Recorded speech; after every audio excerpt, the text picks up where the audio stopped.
Hi, everybody. Doug Adams here from the Run DNA podcast. Thanks for joining us. Today, we're going to go over something that every runner should ask themselves. For runners, it can be really appealing to focus on your strengths, but what if there's something that's holding you back from reaching your running goals? In this episode, I'm going to talk about a novel way to figure out what your top priority should be for getting the results that you want and deserve.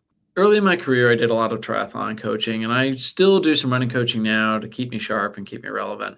I had a reputation with triathlon training that all of my clients set PRs, but all of them were surprised because they felt that their training was way less than they typically do. I initially thought that the reason I was successful was because my background in PT and strength and endurance training, but later in my career, I took a bigger view and realized that one question that I was asking my clients when I first started working with them was the real reason that I was helping these athletes set PR. Today, I'm going to share that question and how you can ask yourself or your clients the same thing. So before I share the question, there's an important concept that I want to convey. Most of us are professionals in things besides our sport, and even the professionals can't do everything you're supposed to do. This is why I often preach the importance of minimum effective dosage. What is the least amount of training that I can do to get my desired results? Doing more than the minimum only puts us at risk for injury. That challenge is then knowing what the minimum amount is. So a big concept behind this minimum effective dosage is the reason we do any exercise. Think to yourself for a second, why does exercise make us better, faster, or stronger? If you're not sure of the answer right away, let me ask it a different way. Do you get faster during a run or between runs? Most people understand how exercise works, but they don't always practice the concept that the whole point of exercising is to recover to be better than when you started. So the answer to that question is you get better between runs, not during runs. Without the recovery, the exercise may not have been worth the time. Hence why we say minimal effective dosage is key. All right, now back to the question. Minimum effective dosage can be tough to get people to buy into because they get what I call runner's world syndrome. They want to do every must-do workout they've ever read about or was on the cover of Runner's World and think that the path to the goal is doing a little more or running a little faster or maybe actually getting around to doing that core exercises that they're always seeing. The trick is that every person has a unique way that they should prioritize their training to get the biggest gains. And they often don't know or realize what that is until they think about it and see that the answer actually lies within, and they're able to tell you what that answer is. Okay, so here's the question.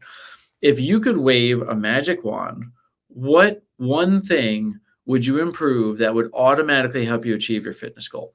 And this is the question that I asked to the runner. So I'll say it again, and this is in a gait analysis or in a coaching session. What I'll say is, if you could wave a magic wand, what one thing would you improve that would automatically help you achieve your fitness goal? People may need a little extra context if they have never really thought about this question before. So I will often rephrase it and I'll say, what's the first thing you notice right before you slow down? Do your legs feel tired? Do you feel shortness of breath? Do you feel the burn setting in? And what I've learned over years of coaching and treating runners is that their intuitive answer is often the key to their success. If someone says that their legs get tired, you can dive deeper and ask them about their strength routine. That person may not be doing any strength, or their strength may be high rep and low weight that offers little value for runners.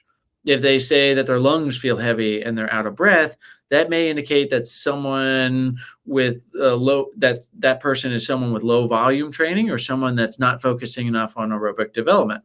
In this case, you may want to emphasize zone two training for this person and cut back on some of their speed work. The magic question is a great starting place, but don't stop there. We should trust the response, but also verify that this is actually what's going on. And you as the coach also should relate if this is a weakness that relates to the type of event that they're looking to achieve here. Ask them about their training, check out their training logs. Then when you're designing the program here for the athlete that you're working with, you're going to want to emphasize that key aspect of their fitness that offers them the most opportunity to make large gains. We go a lot more into detail about how to do this and even dive into the physiology of performance in our endurance running coaching course. But I wanted to get this short podcast episode out there to help runners and the coaches to start to think about training differently. Maybe less is more. Maybe doing the right type of training or the focus type of training for that individual is more. And maybe your PR is going to come from working smarter instead of harder. And I'm also willing to admit maybe just changing up the typical training program and getting the athlete to buy in on it is really what matters. No matter what the real reason is, doing this works. And the magic question is something that you should really ask yourself. So just one more time, I'll repeat the question. If you could wave a magic wand, what one thing would you improve that would automatically help you achieve your fitness goals? If you can get that response, if you're a coach working with an athlete, if you're an athlete doing your own coaching there, understanding the real answer behind this and being honest with yourself. And even if you're not sure, go out and test, go do a hard effort and see what happens and figure out what is the thing that is most holding you back. And this is an area that has the most opportunity to help propel you forward. So thanks for listening and happy running. Like what you hear? Leave a review of the show wherever you listen, and don't forget to subscribe so you never miss an episode. Run DNA helps runners and running specialists through education and technology to identify each runner's unique injury profile to avoid setbacks and maximize results. The Run DNA podcast is produced by Ace Running LLC. The Run DNA podcast is intended for educational purposes only. No clinical decision-making should be based solely on one source. While care is taken to ensure accuracy, factual errors can occur. Always seek the guidance of qualified medical professionals before making healthcare decisions. Find us online at rundna.com.